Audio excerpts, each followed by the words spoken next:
Hey guys, Abner Miranda here. I've got a drill set up here behind me that's based around accuracy. And I know that sounds kind of odd because shouldn't everything be based around accuracy? Well, not really, because not everything is based around accuracy. Some of the drills that you're going to be doing are going to be based around different disciplines, different things that you would be doing.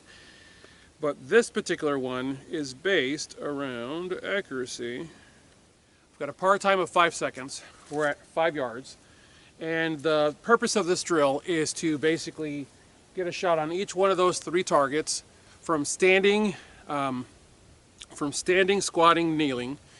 And you have to get clean shots on the chest, avoiding the bolts that are just below the chin area. Why? Because I don't want the hardware being hit on the targets, but also because I want to stack that deck on you. And ideally, yeah, I'd love to do it with this weapon that you see hanging behind me, but I'm not going to. I'm going to stick with the handgun. We are at roughly 5 yards, basically where I'm standing right here. I'm lining up. Oh, and this is the other thing. When you set up for a shot, actually, let me give you this little tidbit. I learned this as a police officer many years ago. Every time that you have a contact with someone, you always want to line up your shooting eye, your dominant eye. In case you find yourself in a struggle, you're at least lined up to take a shot if you need to. So from the standpoint of the private citizen, same thing. If you're talking about a stranger who's approached you in a parking lot, middle of the day, okay, middle of the day, and some guys approaching you, first of all, frankly, 5 yards is actually already getting a little too close. You actually would want to ideally have a vehicle between you and this person.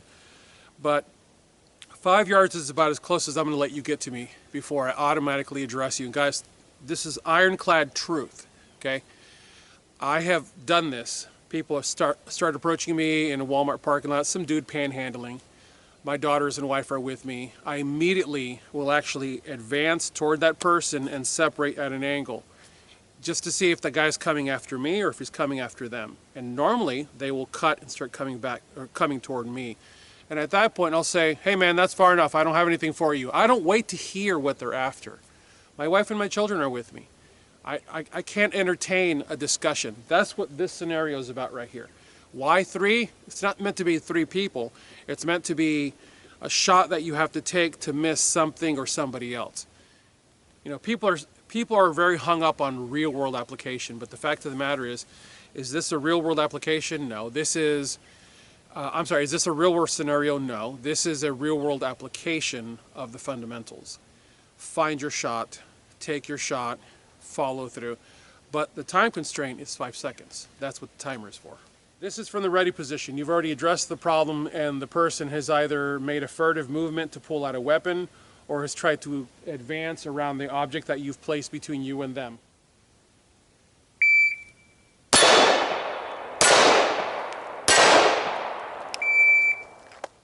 Now you'll notice, for the sake of honesty, as soon as I fired that first shot, I realized I'd made a mistake. I hit the person that was directly in front of the person I was supposed to be hitting. And I'm glad I did that here instead of out in the real world. What does that teach me? Slow down, truly find my shot before I squeeze that trigger. I shot the wrong person. I got it done in 3.67, but what does that really matter if I missed my intended target?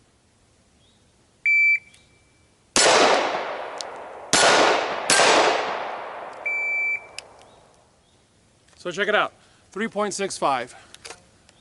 Got it done faster. I don't think I hit the wrong person again because I was watching my front sight. Got it done faster and didn't miss any shots. I'm going to do it again just to be sure. Guys, these are the types of drills that I do with you when you come out to train. All 3 of the classes that I teach have variations of these types of drills. And I'm doing these videos so you guys start to understand I'm not doing the conventional paper route. Not that that doesn't have a place. What I'm doing is steel because I've got you for a very limited period of time and I want to get as much information into you as I can. And the key is for your brain to create new neural pathways. It's one thing for me to tell you and tell you and tell you and tell you. It's another thing for you to come out, shoot, do, see, recognize, and go, ooh, memory. And that's a subconscious thing. Your brain actually creates a new neural pathway every time you get the physical reaction back from the steel.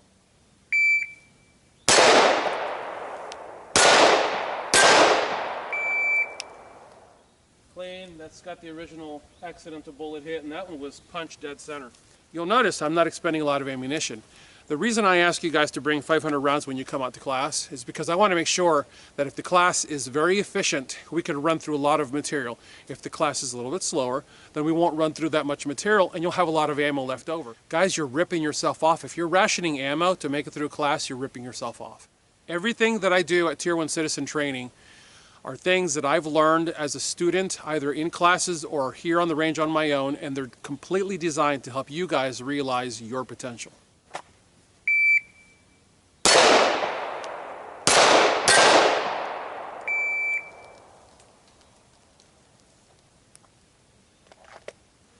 That was even faster.